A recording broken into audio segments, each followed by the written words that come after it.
I'm Zach. Welcome to It's Dangerous to Go Alone Drink This, a podcast where I invite my friends to come and discuss our favorite games. Each episode, my guests and I challenge each other to discover or design a drink that we believe encapsulates some essence of the game. Game mechanics, personal tales, and remarkable refreshments are all fair game, so sit back, relax, and have a drink with us. Hi, welcome back to It's Dangerous to Go Alone Drink This. I'm your host, Zach, and I'm here today with one of my best friends, Tyler. Hey guys, what's up? Today we're doing oh my god, I can't speak. Today we're doing the game Breath of the Wild. Do you want to read the... Yeah, sure. So I pulled up a little summary here. No kingdom, no memories. After a 100-year slumber, Link wakes up alone in a world that no longer remembers him. Now the legendary hero must explore a vast and dangerous land and regain his memories before Hyrule is lost forever. Beautiful. And yeah, I mean, that describes it pretty well. Yeah, anyways, end of podcast. Yep, so yeah, thanks for tuning in. So you have the first drink. Yes. Should we reveal? Yes. Oh my. It's very white and viscous. So creamy. Gotta do a little taste. It's alright. My guess, is this a White Russian? Yeah. Okay. So, I guess, yeah, people out there probably know what a White Russian is, but if you don't, very, like, vodka-y and creamy. Creamy. Yeah. I think I have a guess how this ties to the game. Could it be a milk? Yeah, Lon milk. Lon Ranch. I was thinking of what to come up with it, and I was like, Lon Ranch is like such a huge part of like Zelda's history. Mm-hmm. I guess not a huge part. I mean, it's just in the game. But yeah, there's no Lon Ranch in Breath of the Wild because you could go to it, but it's destroyed. Yeah, I was gonna say, isn't it like the ruins of it are still there? Yeah. Yeah, I don't think. Yeah, I think it's just milk in the game. But I was like, yeah, they don't say like where it's from or anything. Yeah. First 30 seconds. I told you were going to get it easy. Yeah. But the second you were saying Breath of the Wild or Zelda, I was like, oh, yeah. You got to do Lon milk. Also, this is delicious. Thank you.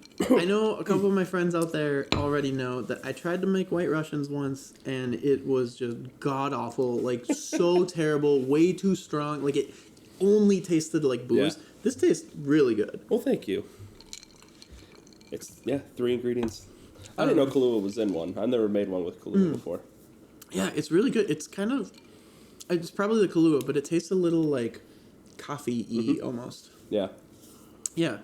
I guess I should also... Quick warning for anyone out there who, like, hasn't played the game or might not remember everything. We're probably going to spoil a lot of stuff. So, heads up in the beginning. Yeah. Almost 7-year-old game. If you haven't played it yet, what are you doing? Go fuck yourself. If you've played a Zelda game before, Ganon dies. There you go. Hey man, spoilers. It has Zelda, Link, and Ganon. Never would have guessed. Well, yeah. So, okay. So maybe we should start with there's the description that we read. What more would you want to add to that? So it's like, it's all about like, oh, Link is waking up and something's wrong. Yeah, so like the beginning of the game when you first wake up, like it's like you are in a cave in like a, I don't even know what to describe it as, like a rejuvenation chamber. It's super weird for like Zelda. I remember when I first played it for the first time, I was like, what is this technology? Oh yeah. Like usually it's like medieval with like a little bit of technology here and stuff like that, but like you wake up in the rejuvenation chamber and we obviously know that he's Link and like his backstory, but like you first wake up and you go outside, try to figure a way out of the little, it's a straight path out of the cave. Yeah. And then you go out and it's a huge world. You walk over, you see oh gosh, I feel so stupid for forgetting this. The location that you see when you... Yeah, like the castle. Yeah. Oh my... Is it just Hyrule Castle? No, because Hyrule Castle is the main... Yeah, what am I saying? It's the church. Yes. Something chapel, I believe. I don't know. We can figure that out during, like, one of the intermissions and we can come back. But yeah, so he goes, like, we obviously know, like, all those locations, and he he seems like he doesn't know where he's at. You go through stuff. You talk to an old man who turns out later to be big old ghost man. Yeah, big old ghost man with a nice What's his cool name? whip beard. King Rowan? Yeah, King Rowan. He was the king when Hyrule fell, and his daughter is Zelda, who is the one who took you to the right, the chamber that preserved you or whatever. But yeah, it was. Oh, you go ahead. Oh no, so keep going. I got something after. It's a little off topic. Yeah, it was like the beginning of the game. Like I liked how it taught you everything. Like I almost wish, like I know it sounds stupid because like all the Zelda games before you, it's you just play through it. But it's like I wish we could almost skip that because I do it in like I've played the game like once a year. I beat it once a year since it came out. Sure. So I try to play it every single year. And it's like, oh my god, can I just skip this? Can I just yes, I know, cool. You aim at that thing, cool. You fair. But it's although I will say, at least for like a first time player, yeah, I think that's one of the best like tutorial areas. 100%. Because like when same with like any game, like the tutorial, like when you're replaying it, like it's gonna get really annoying and repetitive. But like I think it was cool because it wasn't like okay, I'm already backtracking on what I was about to say. I was going to say it doesn't really tell you what you need to do, but like it kind of does. Like it tells you have to go here and go there and stuff, but it doesn't tell you how you have to do those things. Right. And I feel like that was like half the fun of like the tutorial is like, oh, so I can climb this tree and jump over there, or I can chop down the tree and climb across it. Yeah. Or I can just like hop across, grab the rocks, and like climb up that. Like there's so many ways to like figure things out. And like, yeah, absolutely. Yeah, I just. It's completely dropped. I just. Yeah. I thought it was really cool, the reveal of King Rowan. Like, part of me wished, like, it's so hard to, like, because I think the story is great in that game. There's some few changes I would change here and there. Mm-hmm. But, like, I kind of wish that reveal might have been, like, later. I don't know how else you might have done it. Sure. But, like, maybe, like, he say, like, this is, like, the last time I'll see you for a while. Yeah, and then, like, you have something later on that can bring you back. Or... Yeah, like, when, again, it would be hard because you in the game, like, you can go anywhere. Whatever you want. You can go from the tutorial place after you finish it straight to Ganon. Yeah. Oh, yeah. Okay, so I didn't actually...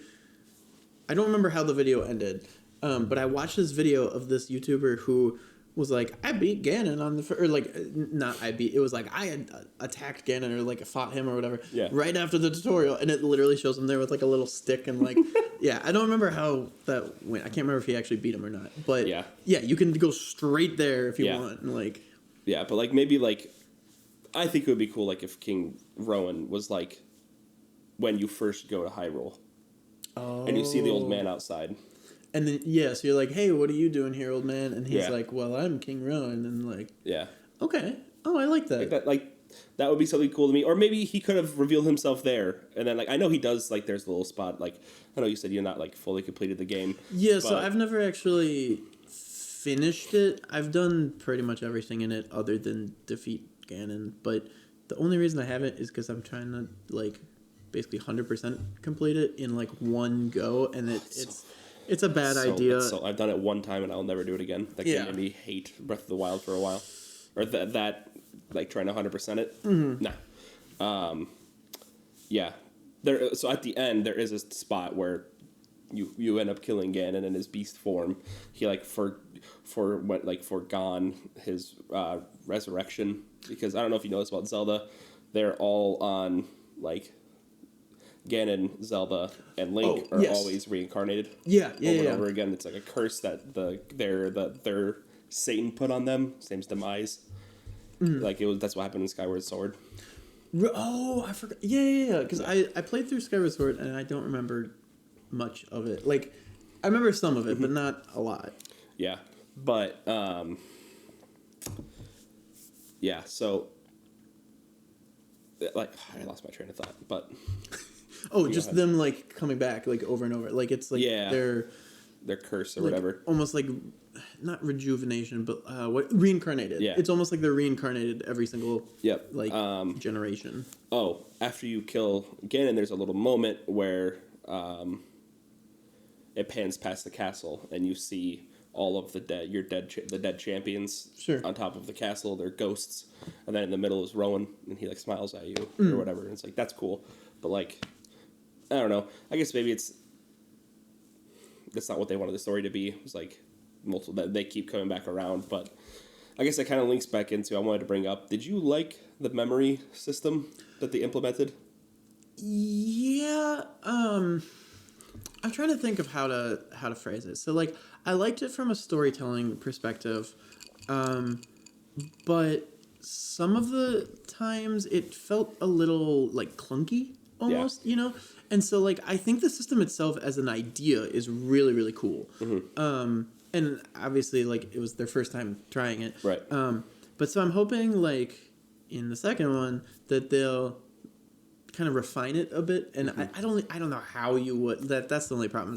That's a hard job to tackle, but right. I think if you could make it a little bit smoother, a little bit easier to like just kind of I guess like phase in and out of doing the memories rather than like feeling like you're doing this big thing, or like okay, I think the thing that felt weird for me is it's like, oh, Link's walking around this area, he's not remembering anything, and then all of a sudden you stand in one specific spot, and he's like, whoa, I remember this place, and then like it shoots you back. I wish it was more of like, maybe once you like enter the area where the memory was, or maybe it's like maybe some of them could be like you defeat a certain enemy in a certain area, and then defeating it unlocks like some memory or something. Like I don't know exactly how, or like I was just thinking of the one with Mifa from the Zora.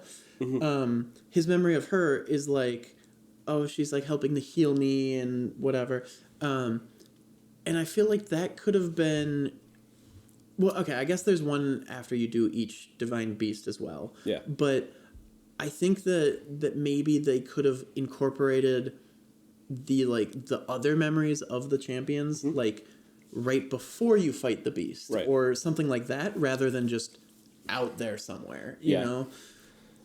I agree with that. I don't have like you said, I think it's awesome as a concept. I think like the way they did it was a byproduct of them trying to be like, this is a full open world Zelda game, like you can go anywhere, do anything, so it would be hard for them to like, I don't know, at the right time force it. But like there are certain moments where it's like I would have liked that if they had that as additional context points.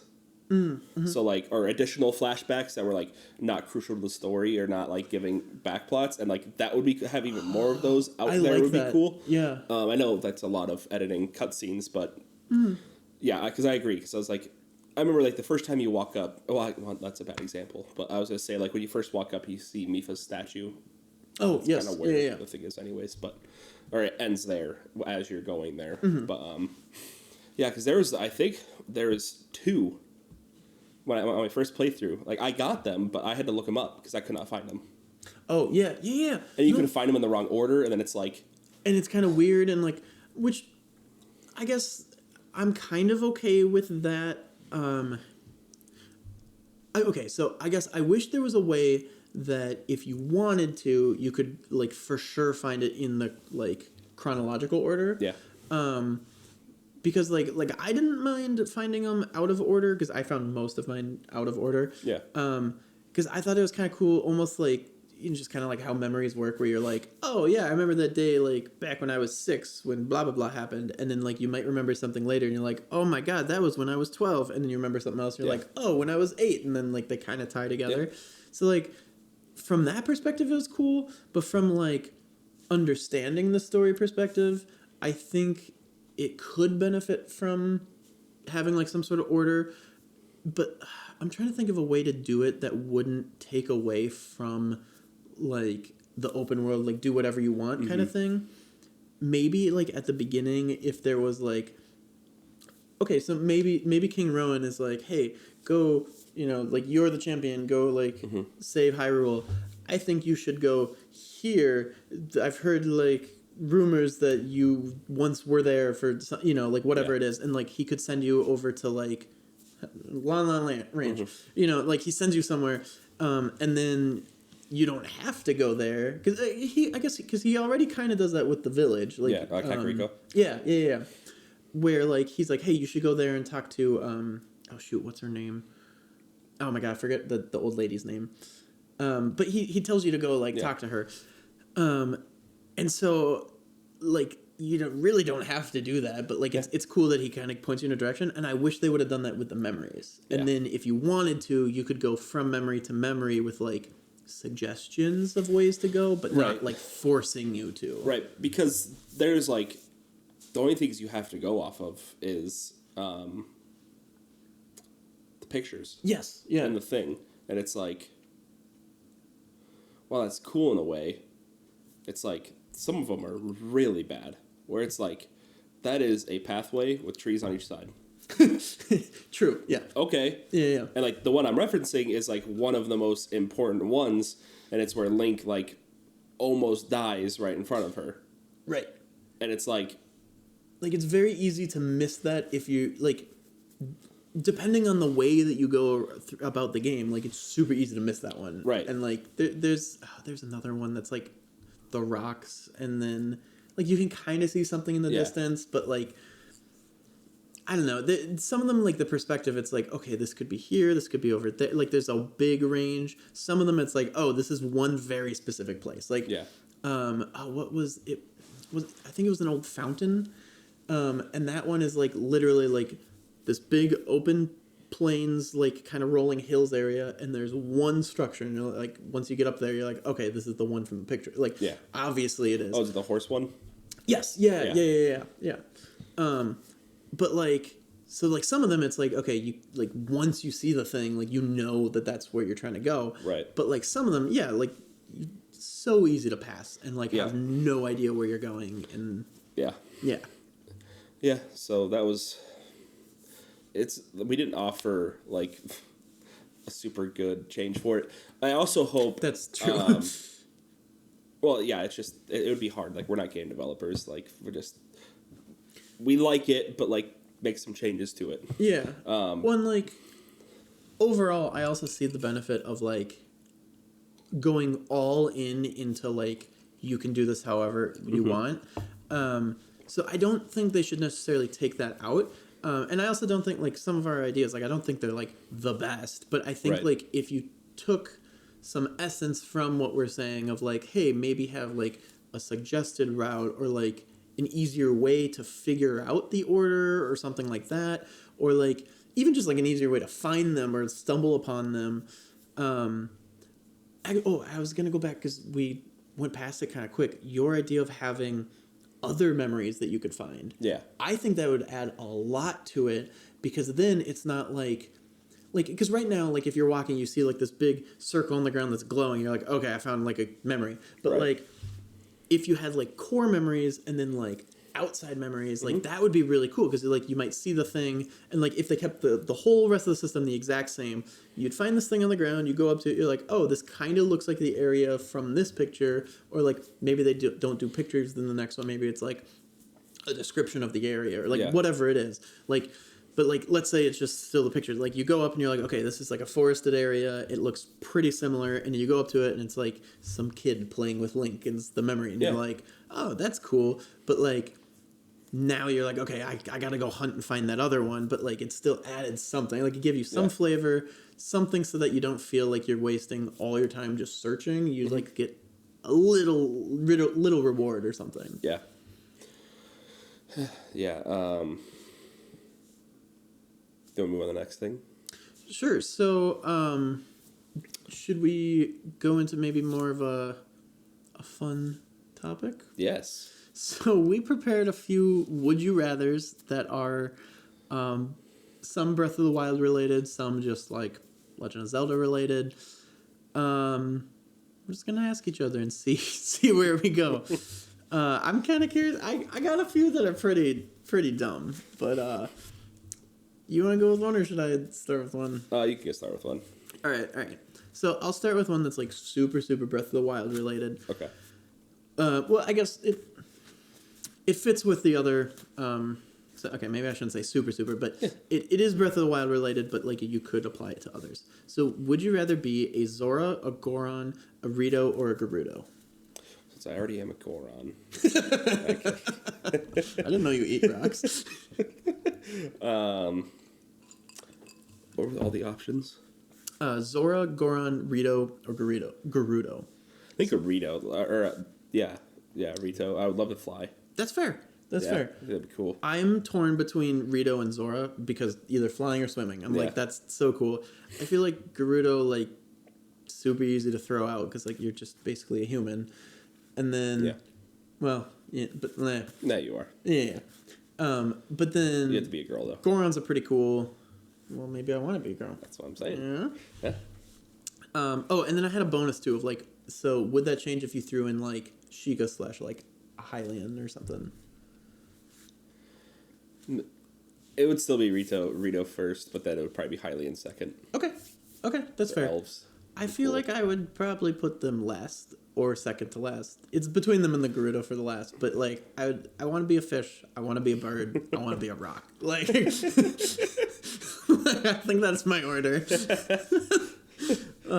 Yeah. So human male. Human male. Yeah. I like it.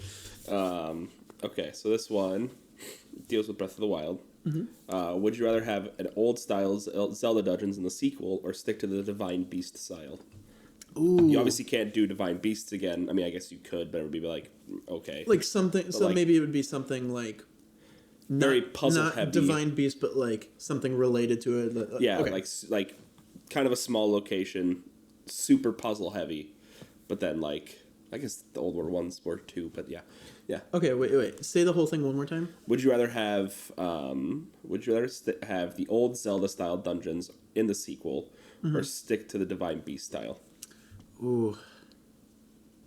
I think I would stick with the Divine Beast style. Yeah. Obviously, don't repeat like 100% Divine Beast, but like do something else. But I like that style of like kind of open. You kind of have to figure out like little puzzles here and then there and then figure out the whole thing and like I don't know I kind of enjoyed that. Yeah It was like one room technically, like true, like obviously there's more, but it was like one giant room and like you had to figure out how to progress through it, right? And I thought it was cool. Yeah.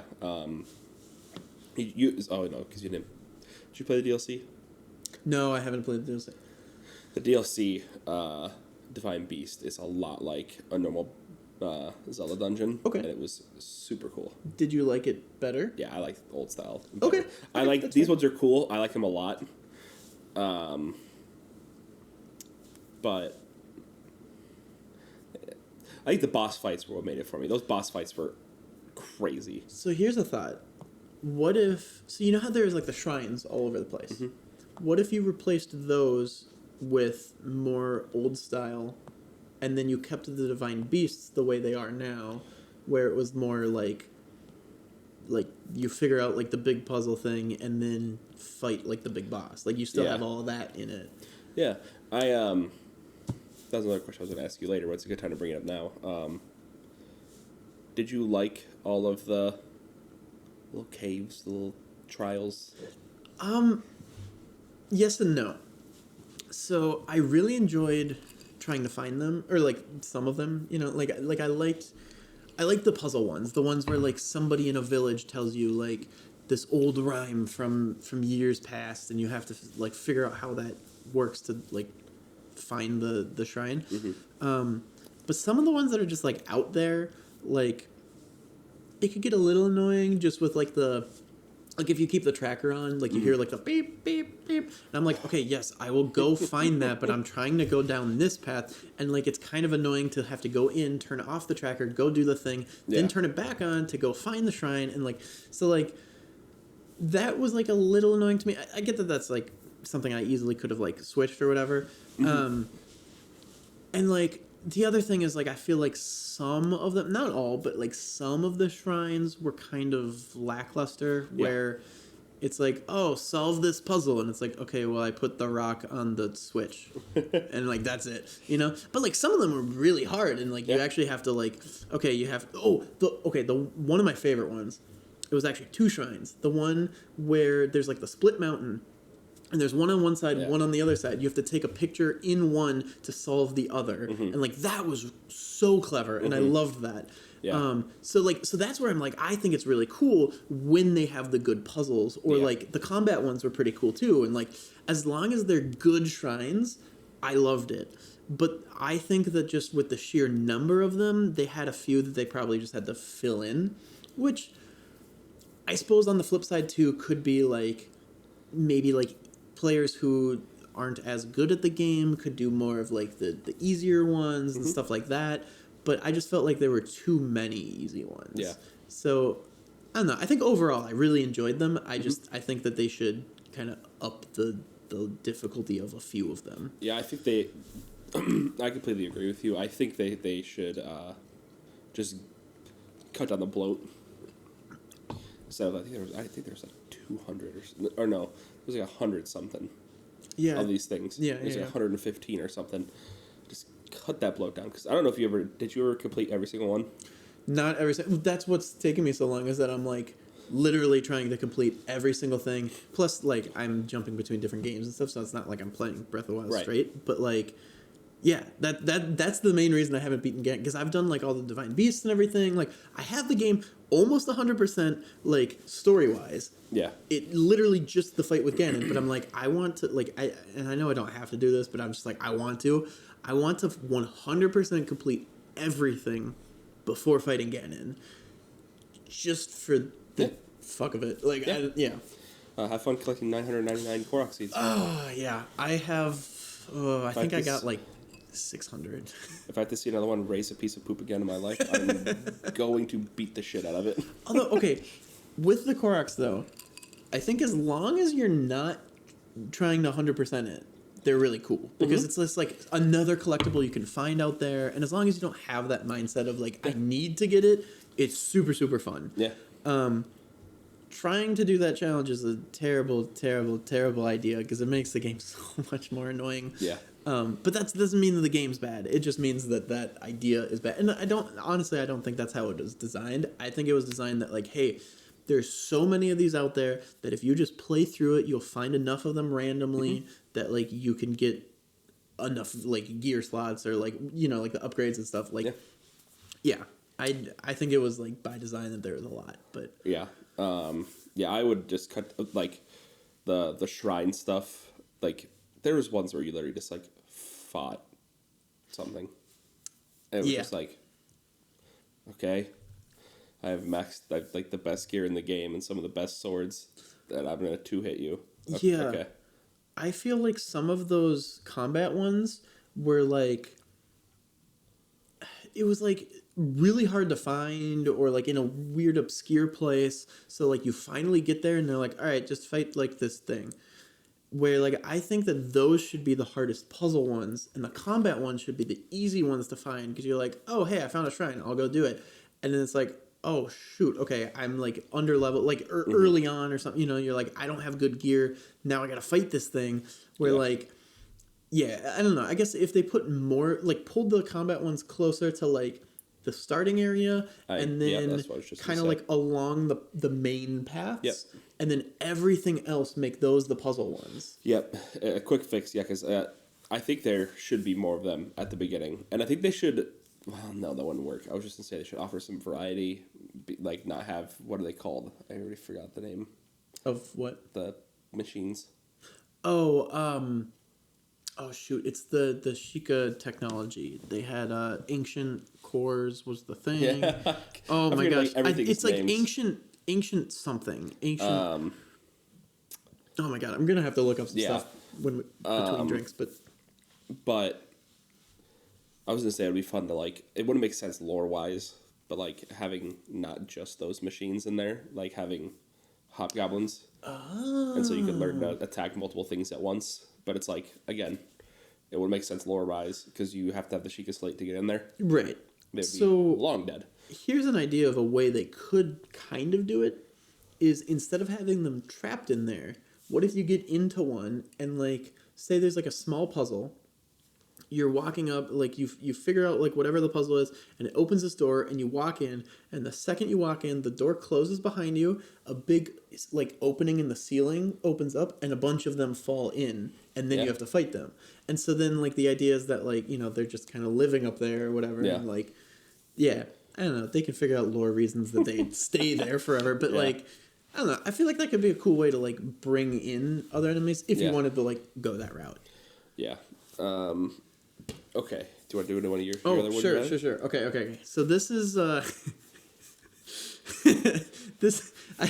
sent you this question already when we were, like, talking about doing this, but it's a more just Zelda in general question, so hopefully people understand the references, but would you rather have Navi constantly following you around, like throughout your normal life, like you now, just constantly following you around, or you're stuck looking like Link with the Deku mask on for your entire life? So you either look ugly as shit or have, hey, listen, hey, listen, hey. I'd probably go with Navi. And then halfway through, teach that bitch a lesson. Shut the fuck up! Speak with spoken to! Fuck! I'm trying to sleep! I know, I'm kind of torn, because I'm like, I feel like it would be easier, like, to go through a lot of life just looking weird like that, you know? Yeah. But, so in my mind, I'm picturing, like, in real life, if this happens, right? Like, you would kind of look like a monster. People would probably lock you up or do some, like, weird experiments or something, right? So, like, I'm leaning towards Navi, but I hate hey, listen, hey. Like, that would get so annoying so quickly. Oh, my God. Yeah. Actually, okay, wait. Quick, like, game jumping. So hopefully people know this reference. I'm sure not everyone would, but the adoring fan in Oblivion. Would you rather have him following you around or Navi? I feel like that's, like, basically the same character either way.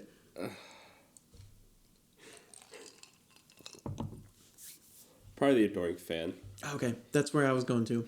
Because I can have a homie just to chill with, and I could tell him to go work for me, and he'll do it. That's fair. Like, he's at least a human that elf, but he's at least, like, a humanoid that you could talk to and be like, hey, go do this, and like, you'll help me out. Like, you could manipulate him to leave you for a little bit, right? Where, like, Navi would literally just be right there and, like, yeah. Okay, no, that's fair. I think I'd go with that too. Yeah. Okay. All right, what's your next one? So, would you rather have the Master Sword stay the way it was in Breath of the Wild, or not have it at all? Ooh. So, like, by the way it was, you mean, like the durability and stuff? Yeah. Where it, like, breaks down stuff? You need to wait 5 minutes. Oh, sorry, no, 10 minutes. It goes down to 5 if you beat the Trial of the Sword DLC. So, and also, you're talking, like, for the next game? No, just, like, in Breath of the Wild. Or just in Breath, okay. Yeah, because I don't even know if the Master Sword's going to be a thing in Tears of the Kingdom. Okay.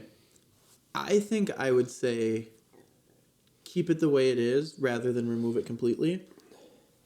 Just because, like, yes, it was really annoying, but, like, I can just not use it, you know? Like, right. Like, you can just not use it, and that's essentially the same as just not having it. But then, the question is, like, if you're doing that, then what's the point of having it if you're not even using it? No, okay, that's a better question. Shoot. You know, okay. Probably a weird take. I say, don't have it at all, and then you can use it in the sequel to be like, Master Sword is back. Mm-hmm. And, like, that could be a bit... okay, I think that could be a good... I think that's what I'm going with. You can also change how it's used, too. So, like... Or change how you would have done it in Breath of the Wild too, if you have a different idea. Fair, yeah. I think if you could do it differently, I would have it in probably. I think it should just like have infinite durability, never break, or at the very least be like instant, like you could just go grab it again, and like, you know, like some sort of way to not have to like keep managing it. Yeah. I mean, it's the Master Sword. Like it's literally the best weapon in the game. Like it should feel like the best weapon in the game. Yep. Where like right now it feels like it's only good in Hyrule Castle. Yes. Yeah. Far like because it doesn't lose charge in Hyrule Castle, which was a smart call on them. Yes, that's true. But it's like it's the fucking Master Sword. I had to grind out 13 hearts to pull this thing out of the ground. It also okay. So I thought of like an analogy with it. It kind of feels like if you're playing a game and you're like I'm just picturing like a beat 'em up like hack and slash type game. Yeah. And like you grab this like superpower and you're like super strong, like infinite, nothing can hurt you. You do like 10 times damage and it lasts like 10 seconds. You're like, awesome. Okay. And now we go back to like hacking and slashing or whatever. That's kind of what it feels like now, where it's like you're going through the game, you're doing your normal stuff, and then you get it and you're like, all right, sweet. I can do this. It's awesome. It's cool. And then it's just gone. And you're like, well, okay, now I got to wait till I find another power up. And like, yeah, I don't know. I think it should feel more like this big achievement that you got and then you just have. Because like in all the other games, that's what it feels like. Is it's like you get the Master Sword and you're like, I have the Master Sword. Like I can do X, Y, Z. Because like each game's like, you know, a little different, like what it does. But like, yeah, it should feel like this big accomplishment and like stick with you. I think. Yeah. I think it should be maybe not the hearts thing, but maybe after the last Divine Beast. Yeah. You can again. It sucks. It's like there should be two ways you can get it. If you don't want to do the Divine Beasts and you want to make Ganon harder, you can go collect 13 hearts and pull it out, or after the fourth Divine Beast, King Rowan, he appears to you after the fourth Divine Beast if you don't have the Master Sword and tells you, I think you're ready, go claim your sword, or whatever, some bullshit, and then here's an go idea. to it. What if each Divine Beast would like help you get it? So like, you know how like they shoot like their laser in and it like weakens Ganon and stuff. So like, what if they did something similar? So like, say you defeat one Divine Beast and then you go get the Master Sword. Instead of taking 13, it takes like 11. Yeah. And then like each one removes 2. And then maybe if you get all 4, then Rome comes in and he's like, hey man, here's the sword. And then like, maybe even then like he like tells you where it is or or something like that. And then it could even take like 1 heart or something, you know, so it still has like the animation and everything.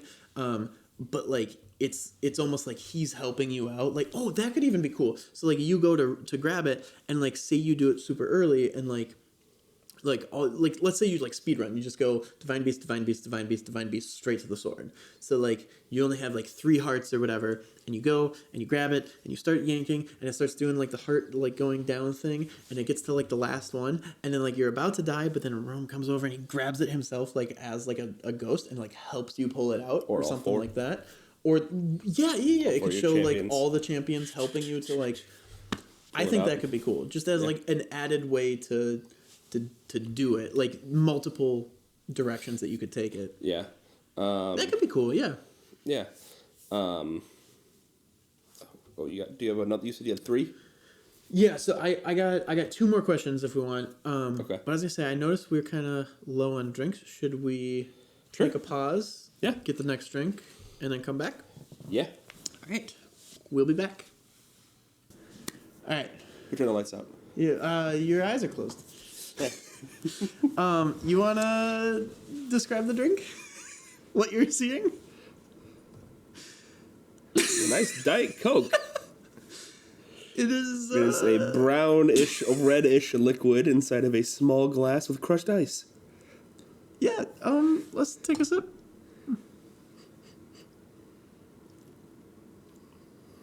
Crushed ice. Crushed ice? Did you nut in this? Maybe. Pranked. Pranked you. You're drinking my cum. Oh, God. Okay, wait. What would you describe the taste as? Cherry-ish. Does it taste at all like Dr. Pepper? Yes. It's supposed to taste like Dr. Pepper. Huh? Oh, what are the 2 drinks in that? I just saw this recently on TikTok. It's amaretto. Okay. It's amaretto and something else. So I will say there's a key component here that kind of broke down on me. The stuff that looks like crushed ice is actually Jell-O. We have this Jell-O shot mold. Yeah. So I was going to make the shot glass out of the Jell-O and then pour this into that, but they coming out of the mold, it tore apart. No. So I just put it in a glass instead. So that's why I think visually it would make a little more sense if you saw it like that, or at least it would help. But so I'll give you that one for knowing what's inside it. But yeah, any No guesses. Okay. How would that make Jell-O? I'll let you think about it for a bit. But yeah, the taste is actually remarkably close to Dr. Pepper. I mean, I don't think it's 100%, but it's a lot closer than I would have imagined. Yeah, I didn't even think about how much that looked like crushed ice until you said it. Yeah. But yeah, it looks like a bunch of crushed ice, but it's a bunch of mashed up Jell-O floating in a bunch of this liquid that we'll figure out. Was it supposed to be like a health potion? No, but that's a good guess. But no. Fire resist potion? No. Do you want a hint? Yeah. Okay. Your fire resist potion guess was the closest guess you've had so far. But it was not a fire resist potion. It's the closest thing. It was actually a fire arrow. It's a fire arrow. All right. Okay. I'll let you think about that for a second. Yeah. All right. I got another would you rather. Okay. This one is kind of like mixing Legend of Zelda with real life, right? Okay. So would you rather have Hyrule from Breath of the Wild, which actually, okay, wait, so maybe I should explain quick for anyone that isn't as familiar. Breath of the Wild is at the very end of the timeline of Legend of Zelda. So all of the Zelda games come into a timeline, not a neat timeline, but they fall into a timeline. God, no. Breath of the Wild is the very, very end. So everything's in ruins and stuff, and it's very overgrown with wild.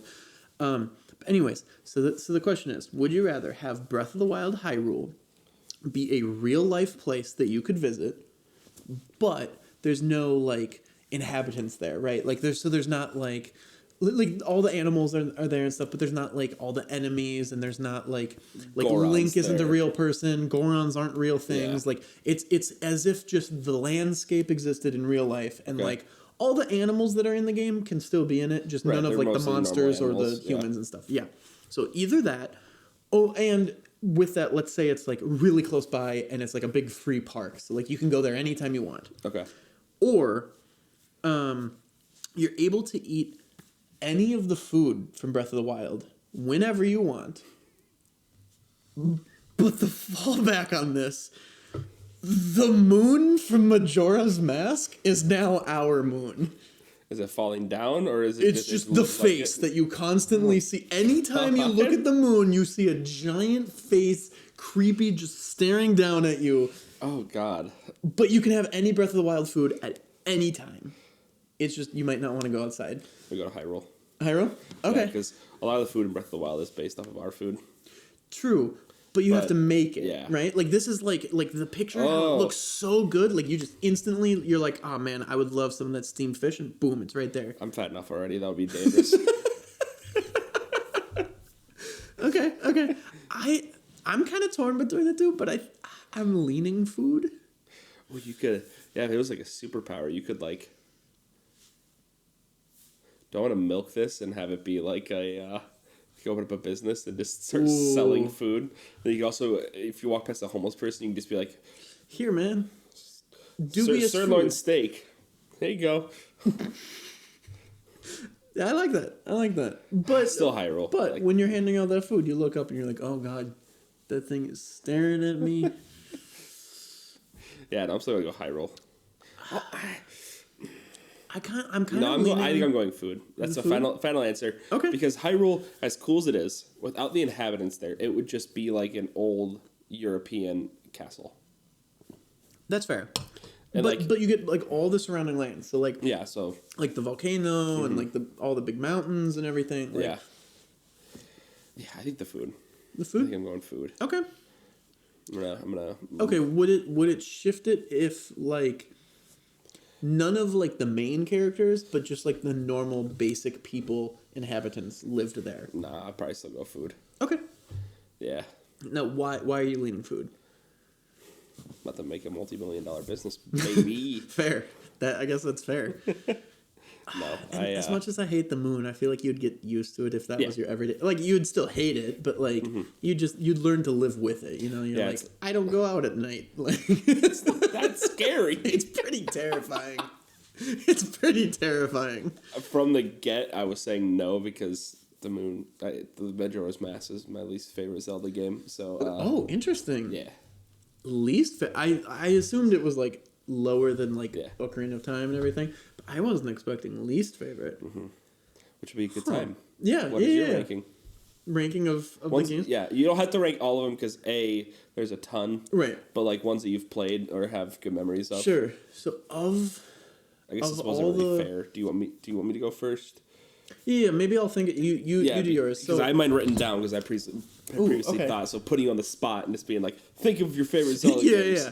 Also, for anyone out there, favorite Zelda games that you've played, rank them in order. Throw them in like comments on whatever you're listening to. Like if you're on, or actually even, I'm gonna have an Instagram that you can send stuff to. Like send stuff there. I got an email. Just go look at the description. You'll find places. Send your rankings. I'm curious what other people think.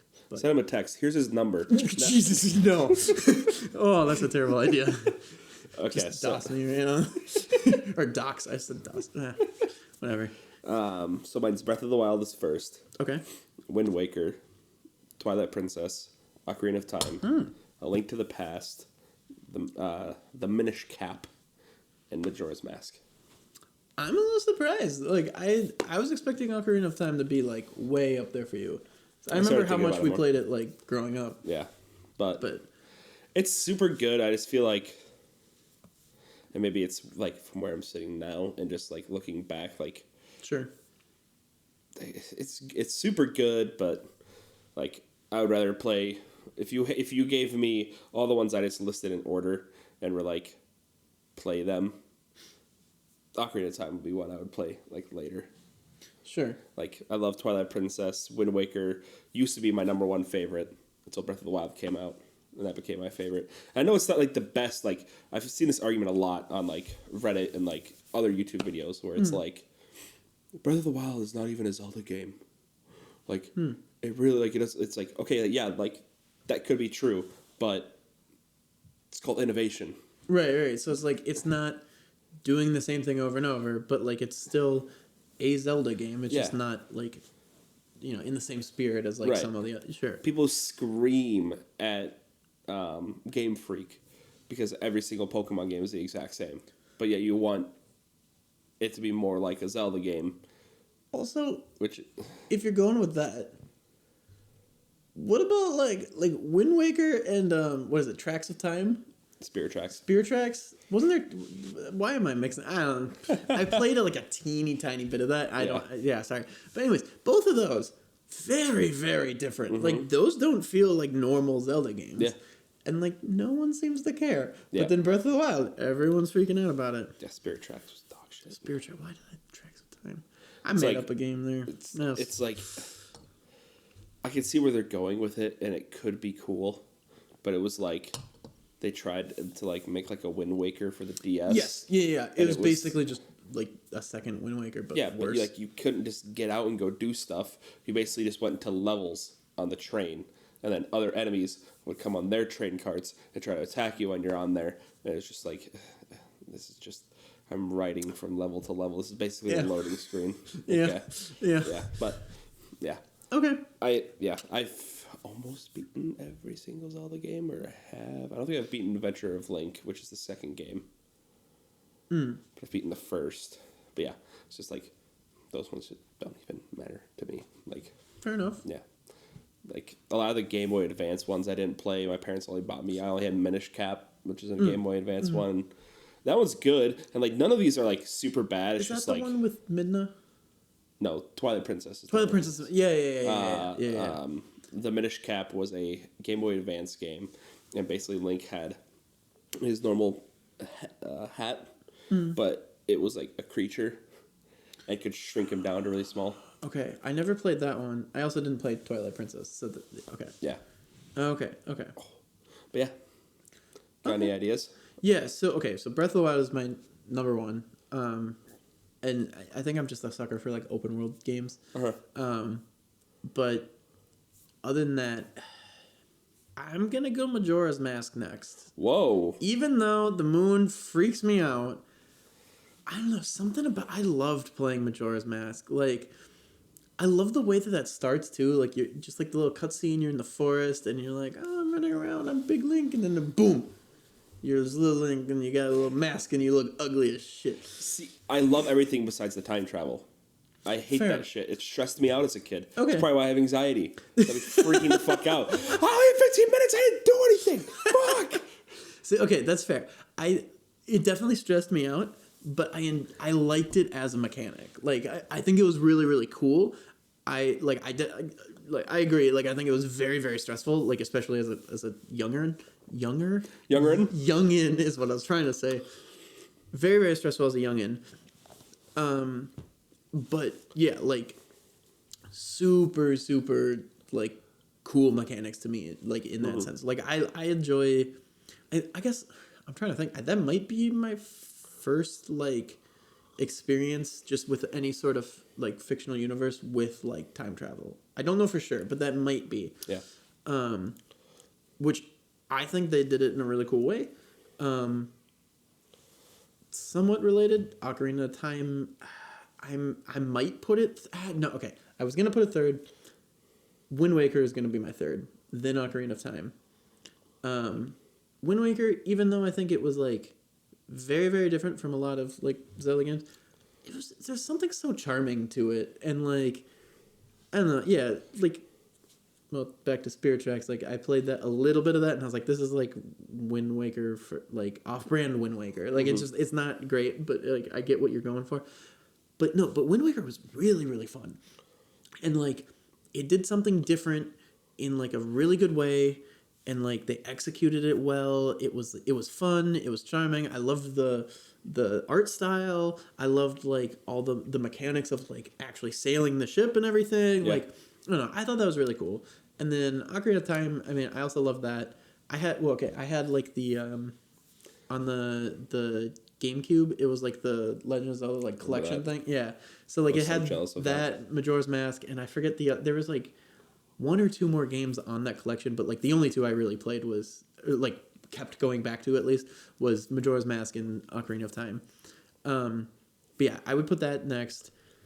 Skyward Sword, I don't remember a ton of, but I played through it once, and I loved the mechanic of like using the sword. Like that was really cool. So for that, I liked it. For the story itself, it was okay. It wasn't.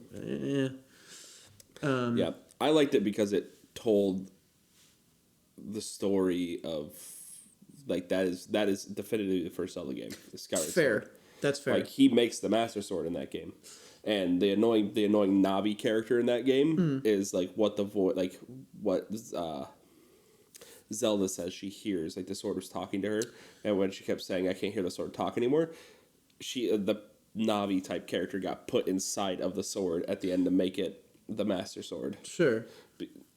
Which was super cool, like I agree. There's a lot of like the bullet points of the game I think are really good. The story in Skyward Sword, but I think that all the in between stuff is really bad. Okay, so I don't know if this will make sense, but in my opinion, I would say the lore of the game is amazing. The story of the game is meh.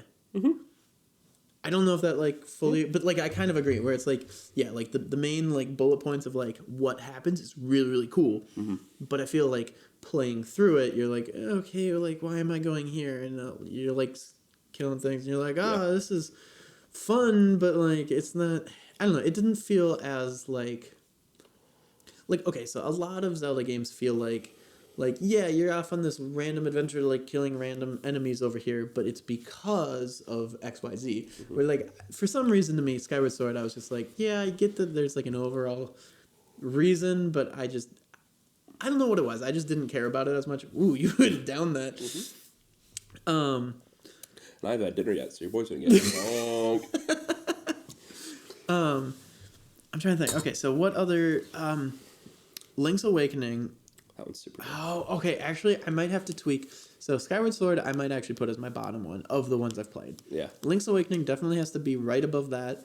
I got that on Game Boy Advance, or no, sorry, not Advance. Game Boy Color, like I think like 8 years ago. Like it wasn't even like remember when you borrowed it that from my long house? Yeah, yeah, Color, yeah. Yeah, because it was right after I found a color at like a GameStop or something like that. Was it Drake, right? Yeah. It was while I was there. But it was like it wasn't GameStop, but it was like some local like gaming store.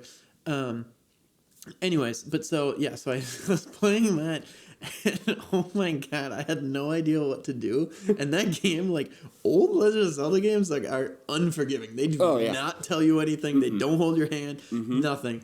And that, like, oh my god, I remember I looked up what I had to do like next a couple times, and after I did like a few things, I was like, what the hell is this game? Because it was like I started and I talked to this like person who's like, hey, go get this like magic powder or something, and then they're like, all right, so for the magic powder, I have it. Like there's this other person who's like, I have magic powder, but I need you to give me like acorns, and you go to find the acorns, and you get to this person, and like, but also, you don't find them in order. You find them, like, all over the place. And then you're like, oh, so I have to go, like, down here to get something, to go up there to give something, to give this to this person, to give this to this person. There's someone I haven't even met yet. Who knows where they are? Then I have to find them. Then there was, like, a raccoon that had, like, a bomb or a bag or something. I can't remember what, but he had something. And there was, like, a chain chomp at one point. Yeah. Which was really weird that there was a chain chomp in it. Apparently, it was supposed to be a dog, but they used it as like. It looked like a chain chomp. Well, it is a chain chomp, but there's like in the game, it's like, oh, my dog. Oh, yeah. But, it's like a reference to Mario. Right. But yeah. But like, it was literally just a chain chomp. Yeah. And you're like, what the hell? What am I playing here? Yeah. And I get that it was all Nintendo, but like, yeah, that was a weird one to play, especially like not right after it came out. Like, I think if I played it way back when it first came out, like. Yeah. Just in the context of other games at the time, it probably would have felt more normal. But going back, like, it was so weird. But I really enjoyed it. And then the one I would put above that, and I don't remember the name. Is it just, no, it's not. It's the one on the Super Nintendo. And I can't remember the name. That's Link to the Past? I think so. I think you're right. I think that is Link to the Past. But that's the first Legend of Zelda game I ever played because my dad and my grandpa both had it. Or like, I think it was one copy that they like both played. But because there's like the 3 save files, and one time I went to play it and I was like, that's my grandpa's name. And it had like just maxed out hearts. Like it was, yeah, he like really, really played it. Yeah. And then there was like my dad had played it and he was like maybe like half as many as my grandpa. Yeah. And then there was me with like 3 hearts, and I'm like, but yeah, that one was really fun. But like I played it when I was like pretty young, so like I didn't really know what I was doing. Yeah. But I'm putting it there purely for like nostalgia reasons, less for like gameplay, just because I mean I was little, so I didn't really play very far into the game, but I played it a lot. Right. But yeah, I think that'd be my order. Okay. I know I kind of jumped around a couple times there, but yeah. All right. Another question. Okay. What is your least favorite part or aspect? What is your least favorite aspect of Breath of the Wild? Could be narrative, could be mechanic, could be anything. That's a kind of tough one. While I'm thinking of least, can I say my favorite? Yeah. So my favorite aspect of Breath of the Wild by far is the openness and like creativity, right? Where it's like excuse me, it's like, hey, here's this objective you have to go do, have fun. And you could do it in any sort of way. Where like there was there was a moment like towards the beginning with a Lionel. You know, like the Lionel's the big like centaur guys. The first time I found one, I had no idea how to fight it. And it just looks like a dangerous enemy, right? Yeah. So I saved before like going in, and I ran in and I charged at it and I kept attacking and I died over and over. And then I tried running up to the side and like shooting bow and arrow over and over and over, still kept dying. And then I went and I found out you can ride on them if you do, like stuff. And so I tried that, and then I died over and over and over. Eventually, I ended up just like leaving, and then like I came back when I was stronger to fight it. But it was really cool because I tried all these different ways, and like even though I wasn't succeeding at any of them, I could see how any of them could have worked. Like if that's like your playstyle. And then even like Hyrule Castle, like pretty early in the game. Well, I guess depending where you go at the beginning, but like pretty early in the game, you can find people traveling on the road who are like, hey, you can sneak into Hyrule through this back entrance if you do this. And then somebody else is like, hey, you can go straight through the front door and just fight your way in. And then somebody else is like, hey, you can climb on this like spire and like fly through an open window. And like there's all these different ways to get in. And like it doesn't matter which one you do as long as like you do it, But like I love that openness of like, okay, if this is your playstyle, go with that. If this is your playstyle, go with that. And it's not even like set tracks. It's like we just have any open and you can do whatever you want. And like I don't know, I think that's really cool. Yeah. But I gotta think of least favorite. I can't think of that right now. What's your favorite? My favorite? Mm-hmm. I would probably just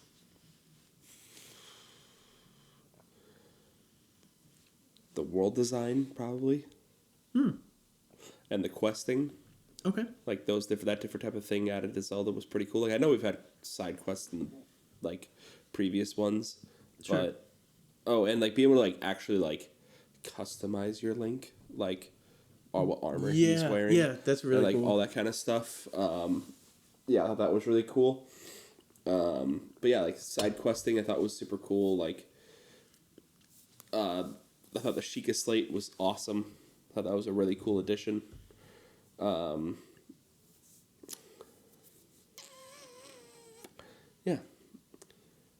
As much as I hate weapon durability, I love getting different weapons and stuff like that. I thought that was really cool. But yeah, I just love the open world. I love being in that world. That's why I replay it once a year. It's like I just walk around. I don't like fast travel. I just like walk around and like experience everything. Like random things keep happening to me to this day that I've never had happen before. And it's like, what the hell? Oh yeah, no, that's like anytime I go back in, like there's something that like I see different or like find different or like something happened and I'm like, oh, I didn't know that like that was a mechanic or like right. Actually one that like kind of related. I still remember the first time I found out that like metal things like during thunderstorms can like attract the lightning. Like that was so cool just to like find out because you figure it out really quickly. But like it was just so cool that that's a thing, like you're like, oh, if I put away all my metal and put on like wood or cloth or like whatever, you're like, I'm fine and I can keep using weapons. But like, oh yeah, that was really cool. Yeah. If it helps, my least favorite thing, and it's, I don't know if any of you guys out there will have something similar or agree with me, is how many fucking arrows I go through in this fucking game and how I am always out.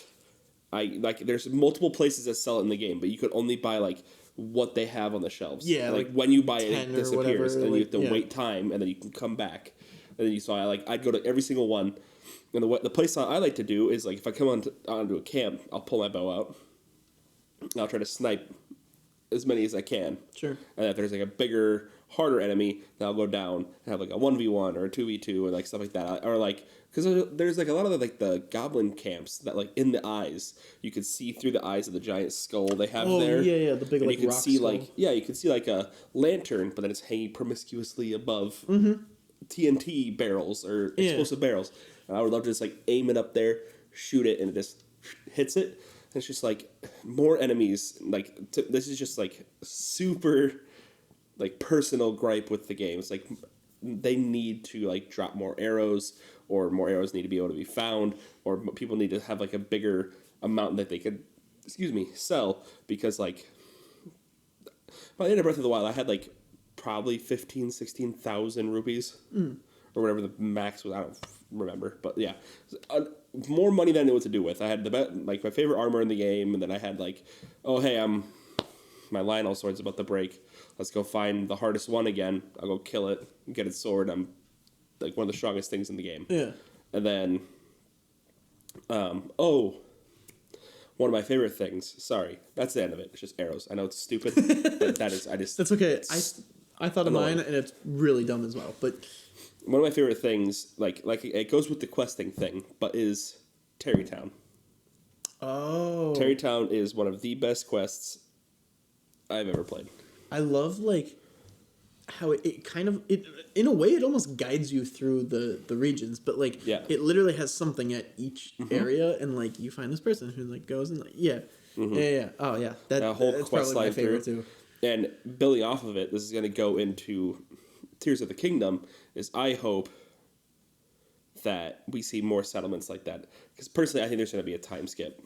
At least I hope there's somewhat of a time skip, because if we go straight from saving Zelda to whatever immediately goes wrong, it's going to be kind of annoying to me personally. Right.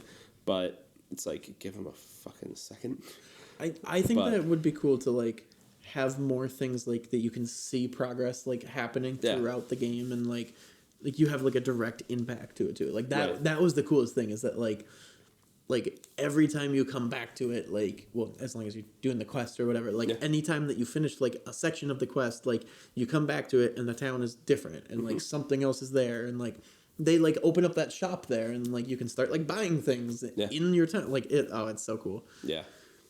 Yeah, that's one of my favorite things. Yeah, Terrytown's actually a little bit related to my least favorite aspect. in a weird way. I wish there was more storage in the game, because someone just screamed. Yeah, I think that was a neighbor, just a little kid.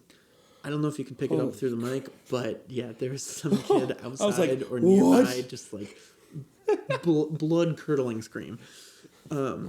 Yeah, that happens. Okay, you need to cut that out. Sorry, I was just like, no. Do we need to go? Okay. Yeah. Anyways, so where was that? Storage. Right. Storage. So you get the like first house near oh my god, it's not Krakow, but oh my god, the other village. There's like the two starting villages, you know, and you go. Oh, I can't think of that. Also, we should mention it was Hyrule Temple was Temple of Time. Temple of Time was the place in the starting area, and Impa was the old lady that we couldn't remember.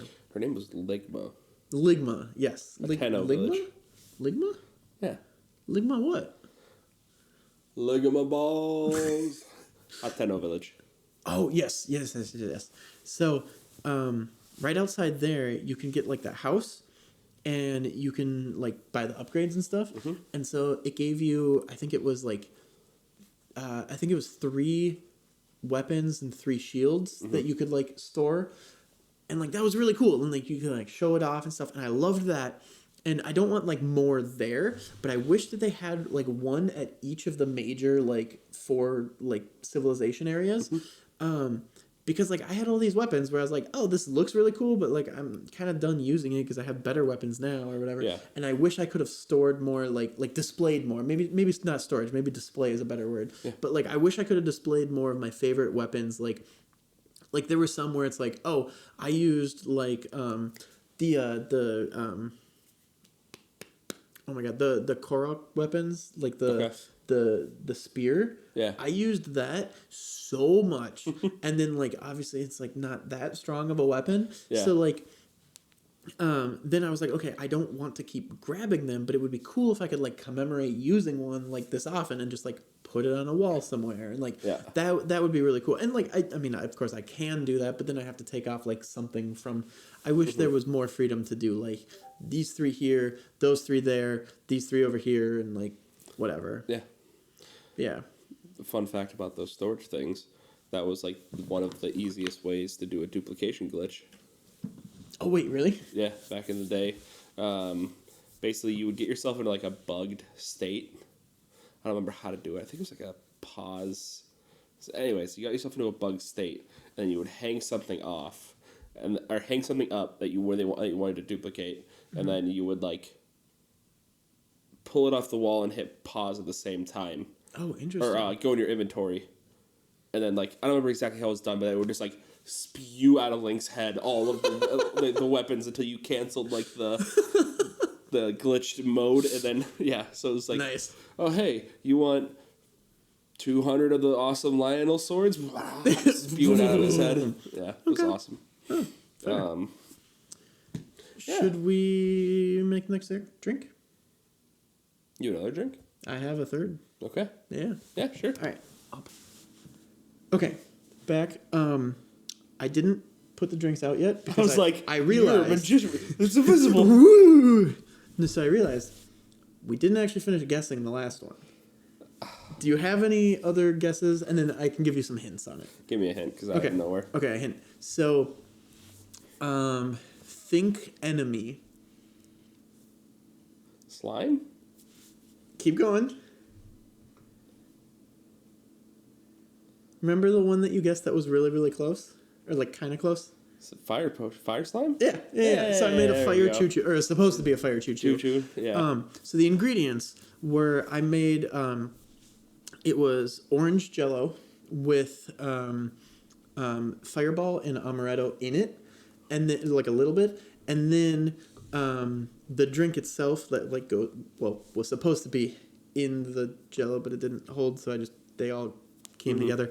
It is Amaretto, Fireball, and Coca-Cola, and so together that is supposed to taste like Dr. Pepper, and then I just with like the orange added in. Yeah.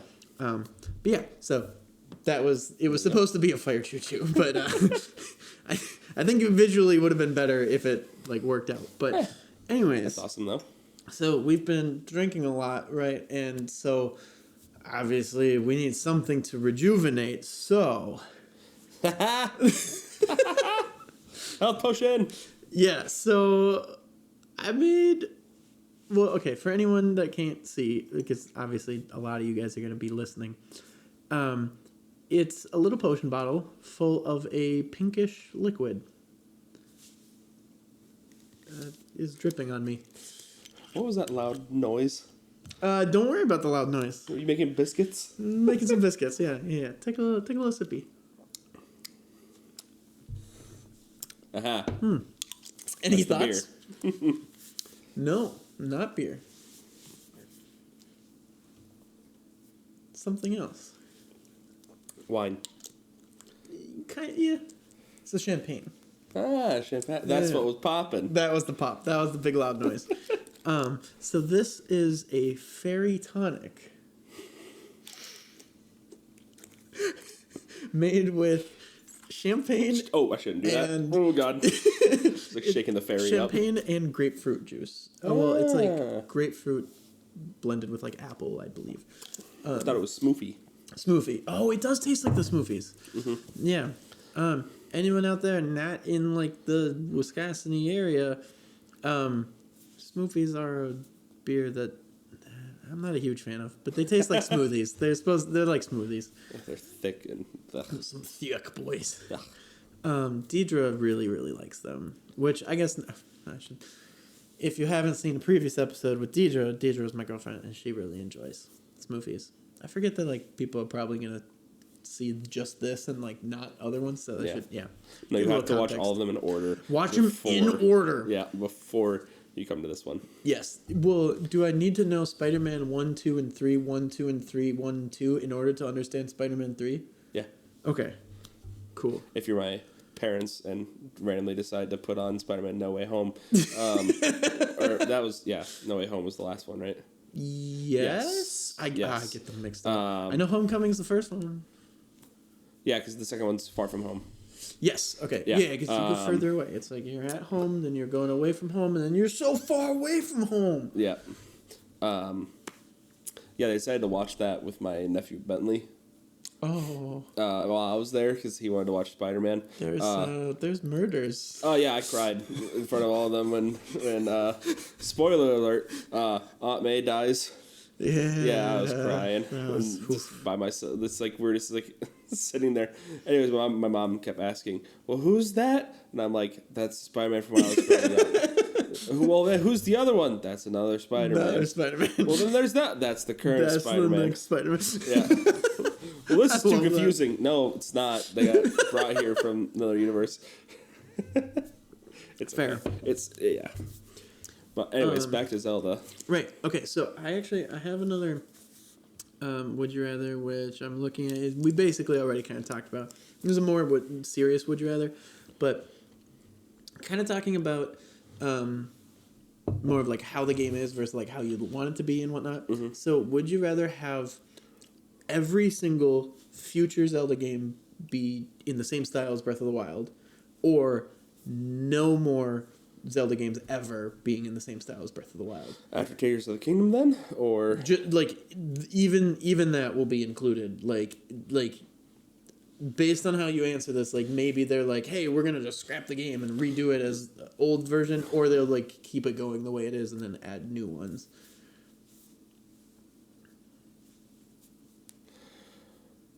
No game ever again be like Breath of the Wild. Okay. I feel like, again, I went back to our topic of people complaining that Breath of the Wild is not really a Zelda game, and it's like fair. Sure, they have the same throughputs of like you gotta go collect the things and then go get the dungeons and then go kill the bad guy. I feel like all of them are vastly different from each other. And I would like for them to keep making different new stuff. Okay.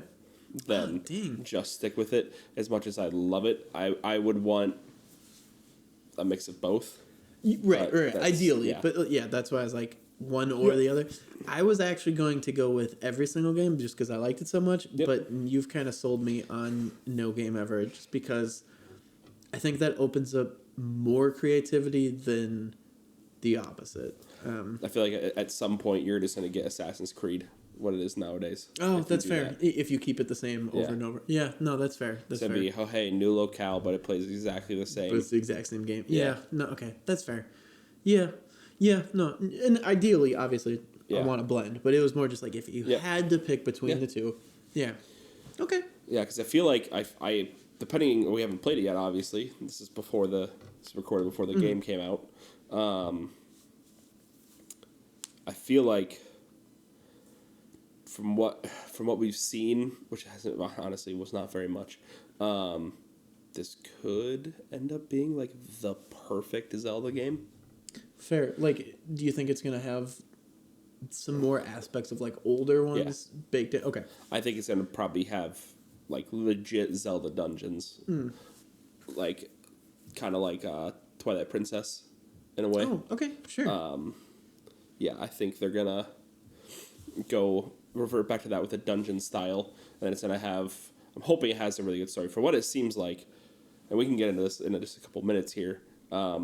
It seems like it's have a pretty good story, and to me, just a guess, this is going to be. It won't be the last Legend of Zelda because fucking milk that cash cow until Nintendo as a company fails.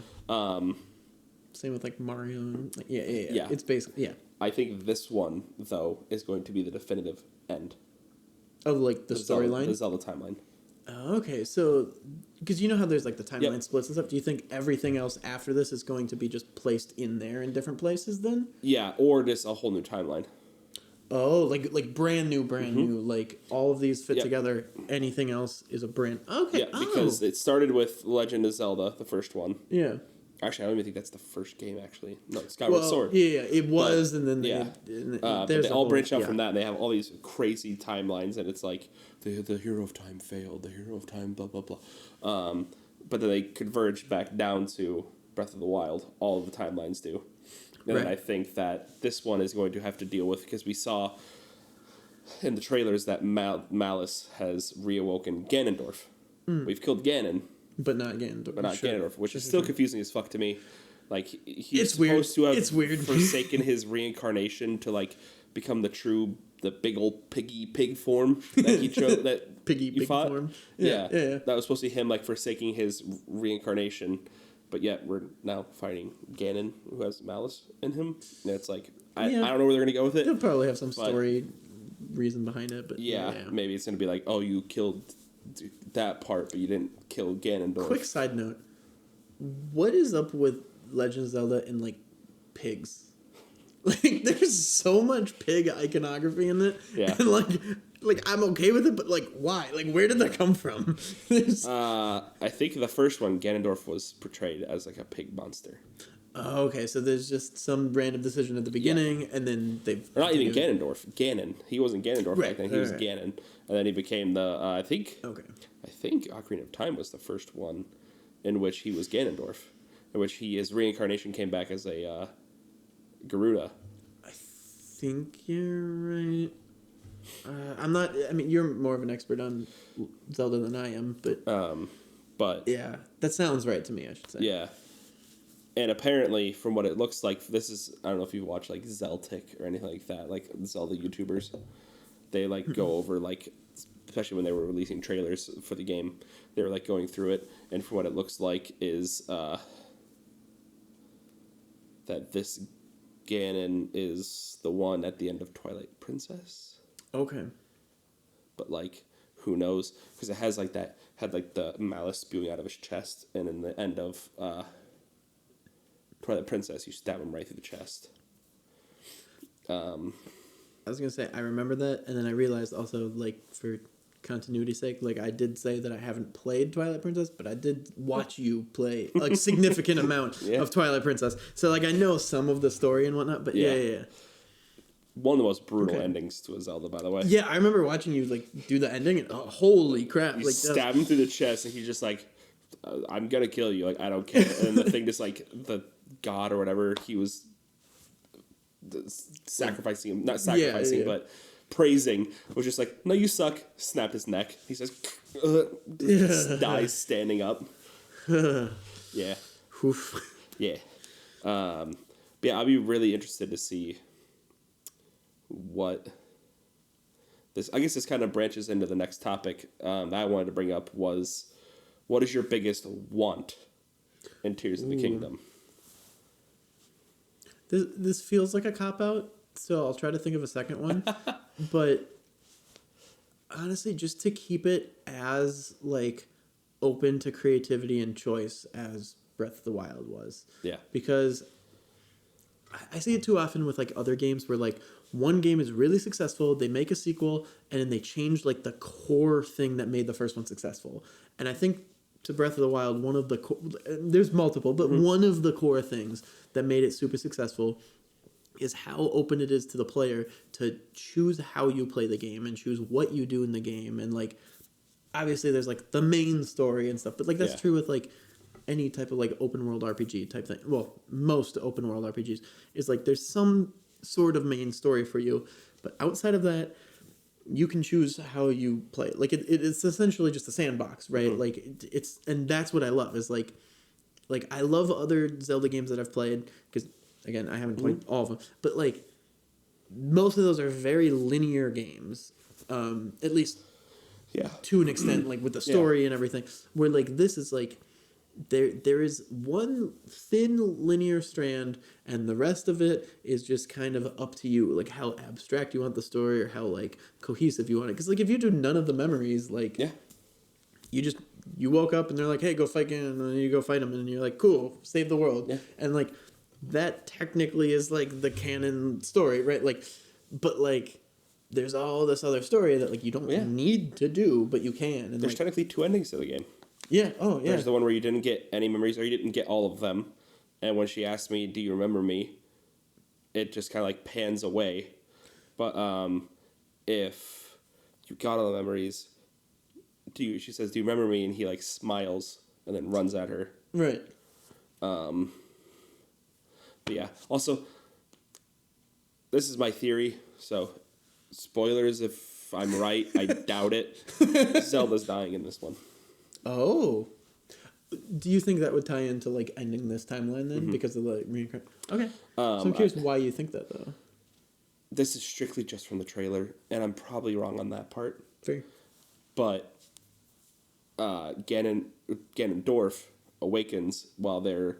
It's like one of the trailers. It's like panning there, like this. It looks like a Gerudo desert like cave, and a system, and it looks like they're gonna be down there for like multiple days because they have like a mule with them that has like a ton of gear on it, and they go underneath. And I'm pretty sure from the trailer they got all the way into underneath Hyrule Castle, and that's where Ganondorf was. And when he reawakens, things start crumbling around them, and then Zelda falls off a cliff. Like into this darkness. Sure. And what I think is going to happen is Link has to get... during that time, Malice started taking over the Master Sword. And Link goes to grab it, and it, like, fucks up his hand. Okay. This is all in the trailers. And there's, like, a green spell or something holding back the Malice on Ganon, and it finally failed. It was too weak. And you see it go into Link... And then later you see his arm is all like effed up and whatnot, and the Master Sword is broken. There's another reason why I think that's going to be the last Zelda game. Or because in the Master timeline. Sword is broke. Okay, sure. And I think this is going to be the first time ever Link has failed. Well, unless you count the split time. Yeah. But like, first, like, fully canonical time that... And I think there's going to be a time skip.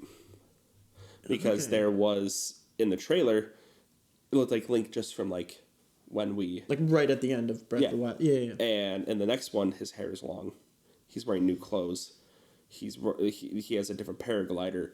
His arm is fucked up. Sure. But it has, like, the green stuff, like, kind of healed it. It's, like holding burned. it together, basically. Yeah. And I think there's going to be a time skip where he lost all of his confidence. He lost the Master Sword. He lost Zelda. Couldn't save her. And now Ganon's back. And, I think that it's going to have to be just on him for once, and his like courage, because he's the Triforce of Courage. Like each Ganon is the Triforce of Power, Zelda's the Triforce of Wisdom, and Link is the Triforce of Courage. Like there's the three things, and the final of the game, Zelda showed a complete Triforce completed. At least that's what people thought when she wiped out Ganon. That now he has to awaken the Triforce in himself and his Triforce of Courage to take out Ganondorf. And it's going to be just him by himself, and we're going to have maybe flashbacks to what happened during the time skip. And it's going to be him like fully building back his courage again. Hear me out. So Zelda dies, right? Yep. How she dies, though. Fully, you know, she's corrupted by the Malice, and Link has to kill her.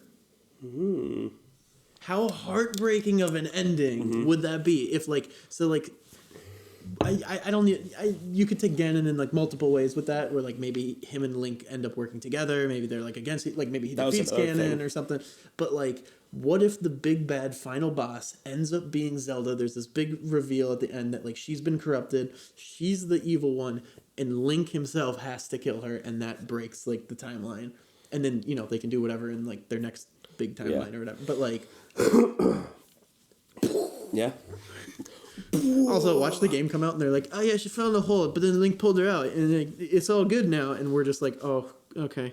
Guess our big predictions were just Yeah, there's like, I was talking to one of my buddies, and he was saying that, like, I was telling him my theory, and he was like, yeah, and then, because there's definitely a scene where apparently you could, like, change his hairstyle in the next one, which is going to be kind of cool, but his hair was kinda longer. Like and Red Dead style, like, just let it grow out and, like, chop it and stuff like that. Yeah, but he was saying, he's like, what if that's Ganondorf you're playing as? Oh, that would be cool. And I was like, I doubt it would be it, super but that cool, would be cool. But I was like, Ganondorf. I keep saying Ganon. Ganondorf is a Garuda. Yeah. You'd look very, very different. He would not have blonde hair and white skin and have a burned arm, which we literally just saw get attacked by Malice. But that would be really cool if in, like, maybe a future game you could play as him or something. Or even, like, DLC or something, if they're just like, here's a little side story, or, like, I think that'd be really cool, actually. Alright, Nintendo, if you're listening, make that a game. Make that a game. Villain arc, villain story. Like, that'd be cool. There was something that I saw, too, that was kind of where I based my theory off of, and that the final boss is going to be Demise. And Ganondorf, Link, and Zelda all together banish him, breaking the reincarnation cycle. And then Ganondorf dies. Because he is like kind of fused-ish. Yeah. Sure. Yeah. But we'll see. I'm super excited. I think it's going to be a very darker game. I know, obviously, it's a trailer and it's a Nintendo game. How dark can it get? They've made darker games before. Like, even Twilight Princess was pretty dark. Yeah. And, like, hell, even, like, Majora's Mask was very dark. It didn't look it because it was 97 when it came out. But it looked like a little cartoony. But, like, there are fucking people watching their apocalypse get closer and closer per day. The the spider peoples that like got turned into. There's some really depressing stuff in the. Oh God. Yep, I like totally took a tangent off of what you were saying of your biggest want, and you were saying like the openness, and then we got sidetracked into that. Mine is, I hope there is some kind of time skip, because they made Terrytown. I love the quest. I told you that's probably my favorite quest in the game. Yeah. But it was like a whole design they had just started, where they just started making. He's like the first like commercial builder in Hyrule in forever, ever since the collapse or whatever it was called. I hope when we come back, there's more villages like that, newer villages, and with the time skip, I'm hoping like we get like an adult Link. Like, I know that was like kind of an adult Link. He was like 16, I think. He seemed kind of like 16. Teen-ish. Like, yeah. And I hope we get like a. And maybe it is after all that, after what I just had said, after that first trailer. Yeah, that could definitely play in together. Yeah. Yeah, and that maybe we see like a 21, like 18 to 21-year-old Link. So like some semi-adult Link, and some time has passed, there's the new zones. Because I know, like, but I was reading some stuff on Reddit, and it was like, people were like, oh, the ground is going to be the exact same, and it's all the new raised platforms is going to be the new world. I'm like, I will be slightly disappointed if that's all that's changed in Hyrule. Right. Because I've spent the past 6 years playing basically that. It's just like, that it'll be awesome. It'll be super beautiful to see all that shit. But it's like it would be really cool to see them like actually rebuilding and like there'd still be ruins in places because obviously they can't build it all back and like instantly. So like you can get some of the old with some of the new and like that would be really cool. Yep. But I'm about to wait till. I was so mad too. For some reason, I thought it came out in March, and I was so looking forward to it. Like I've recently started for the stream setup stuff. I'm gonna get a TV mount, hang over a TV over my setup, and then get Zelda on there or my Switch on there. But to do another playthrough. But I was like, yeah, it's coming up. Gotta look into that. And my coworker was like, you keep saying March. And I was like, what are you talking about? Because it comes out in March. He's like, motherfucker, it comes out May 7th. Like May 10th. I'm like, God damn it. Well, it's still close. That's like 4 months away. But it's like... it's nothing worse than finding out that you're like needing to wait extra long. Like, yeah. I feel that. Yeah. So, oh well. But... Yeah, I can't believe it took 6 years for that game to come out. Yeah. No, yeah. I thought it was going to be like a quick... Obviously... It's probably good, like, that it is. You know, like, they're putting 100%. A lot of time into it and stuff. But, like, yeah, no, it's kind of wild to think about, like, how long it's actually been. I thought it was going to be like a Majora's Mask situation where I was saying, like, 3 years. I thought we were going to get it in 2019.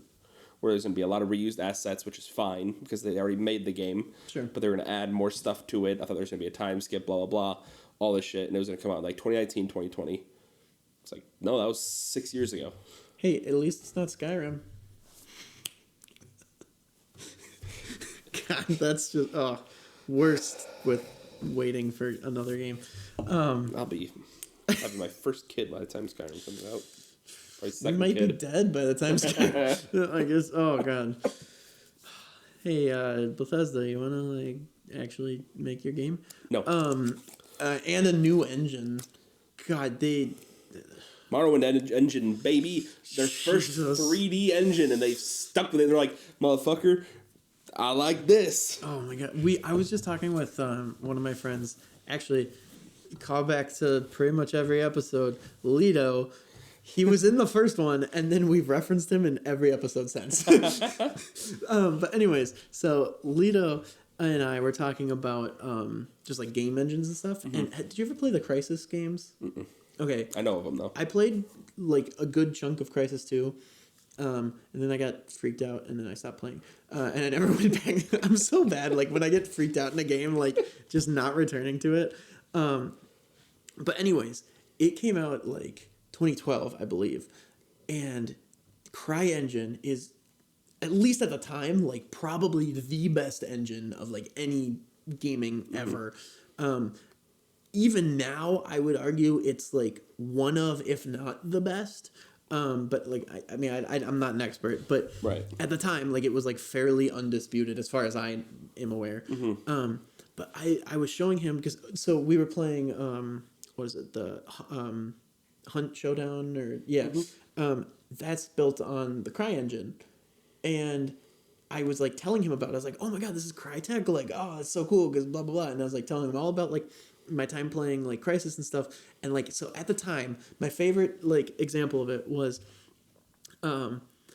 there was an enemy that like there's this wall and I could see his shadow behind the wall like moving around, and I had like a gun that could shoot through walls, so I could kill him based off of the shadow movement. And like I've seen other games do similar stuff since, but like at the time that was like the only game that I had ever played that had anything remotely close to like workable shadows, like legitimate shadows. And like, oh my God, all the like the way that things played together in that game is it was so cool. Hell yeah. That's a big side tangent, but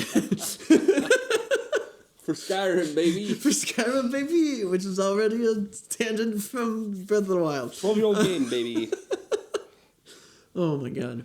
But yeah, no, I got pretty high hopes for future Zelda games. I feel like I don't think all of them are going to be Breath of the Wild-esque. I don't think none of them will be. Like, I think, like we were saying before, like there's going to be a healthy mix of both. But I think even the ones that are back to like old school like Zelda feel are still going to take like some lessons from Breath of the Wild. But yeah. Anything else that you had, or? I didn't have anything else. I'm trying to think. Oh, okay. So I guess probably should have talked about it at the beginning when we were talking about the beginning of the game. But I just wanted to bring up the story that I had from kind of like the like creativity-ish standpoint, but also like just us being kind of dumb. So I first saw Breath of the Wild because my brother was playing it. And like at the time I wasn't keeping the best track of like new games and stuff. So my brother and my dad were playing Breath of the Wild like together, or like my brother was playing and like my dad was like, and I came home from college and they were like showing me it and stuff, and then you know those like rock piles that you can find that you can like explode with like your bombs and stuff. Yeah. So my brother's on the tutorial island. And he had been there for, like, hours because he just, like, didn't know how to, like, go to the next part of it. Because he literally, like, because when I played through the tutorial, I was like, oh, he just had to do this, like, one thing. And, like, he didn't want to do any of the shrines on the island. Because he wanted to explore the whole island first and then do them. Because, like, you know when you're, like, playing a game and you're like, hey, go left to complete the mission. You're like, okay, I'm going to go right and, like, see what's over here. And then I'll go back. Like, he was basically doing that. Okay. But like, we didn't realize that in that game, like you can do all the shrines and then go and do like the rest. Like it doesn't really matter. So he's like, okay, I'm not gonna do any of these shrines. I'm just gonna go like mess around. So he didn't get any of like the early like equipment or anything. And so he finds one of these rock structures and he's like, hey, that looks like it can explode. And he's like, hey, I got these fire arrows, but like that's it. So he's like, well, this isn't gonna explode anything. So he goes and he grabs an explosion like barrel and chucks it into the water and then jumps into the water and painstakingly like bumps the barrel while swimming. And like you have stamina, right? So like if you swim for too long, you're gonna drown and die. So it literally took him like a full hour of like bumping this thing. He finally gets it to the shore, moves it over to the rock pile, walks away, shoots the arrow, it blows up. And it was just a Korok. Or like a chest or something. Yeah. Like that's all he get. Like just this tiny little thing. And he's like, that was it. And then I was playing through it later, like when I did the tutorial. Yeah. And I was like, all right, I'm just gonna do the shrines because I've seen him do all this stuff and like I don't want to deal with blah blah blah. And so I do all that, and then like I do one of the shrines, and they're like, "Hey, here's some bombs that you can make at will." It's like, dude, if you just did the shrine, you would have had a bomb to blow this thing up. Oh, that's awesome. Yeah, that's one of my favorite like experiences with the game. It's just awesome stuff like that. I love the world. It's just, yeah, everything you could do in it. Just walking around and experiencing everything, and like all the painstaking time they put into it to like put all these tiny little things in there. Oh yeah, it's just beautiful too. Like it's undisputed. It's almost undisputedly one of my favorite games of all time. It might like number one, but fair. Still got a few others that. Yeah, that's fair. I have a couple that like for nostalgia reasons beat it, but like if I took out the nostalgia, like I think Breath of the Wild is number one. Yeah. Oh yeah. Well yeah. So I think that's all that we have. Yeah. So thanks for joining me. Thanks for having me. You want to tell people where they can find you? We're at twitch.tv/Bukowski. That is with 2 I's. TikTok and YouTube are the same, at Bukowski. And yeah, thanks. Cool. It was a lot of fun. Thanks for having me on. Yeah, of course. And I'll put all links and stuff like in descriptions. So if you're looking for stuff, just, check there. But anyways, this has been, It's Dangerous to Go Alone, Drink This. Obviously, namesake episode to an extent. Well, yeah. Thanks for listening. Thank you. A huge thank you to my friend Tyler for guesting on this episode. I had a ton of fun talking with you about one of our favorite games from one of our favorite franchises. Tyler can be found streaming sometimes at twitch.tv/Bukowski. That's BUCKOWSKII. I'll have that linked in the show notes. As always, the intro music was created by the very talented Soul. You can find her and more of her work on Instagram at A Guitar in Love. And the cover art was created by my sister Michaela. More of her work can be seen on Instagram at MakerMick. I'd like to thank all of you for listening and supporting the show. I truly appreciate it. If you'd like to continue to support the show, be sure to like, follow, and share. I also accept monetary support on Ko-Fi at ko-fi.com/It's Dangerous to Go Alone Drink This. For more content, such as recipes for all the drinks on the show, be sure to check out my Instagram at It's Dangerous to Go Alone Drink This. And I'm also available via email at itsdangerousToGoAloneDrinkThis@gmail.com.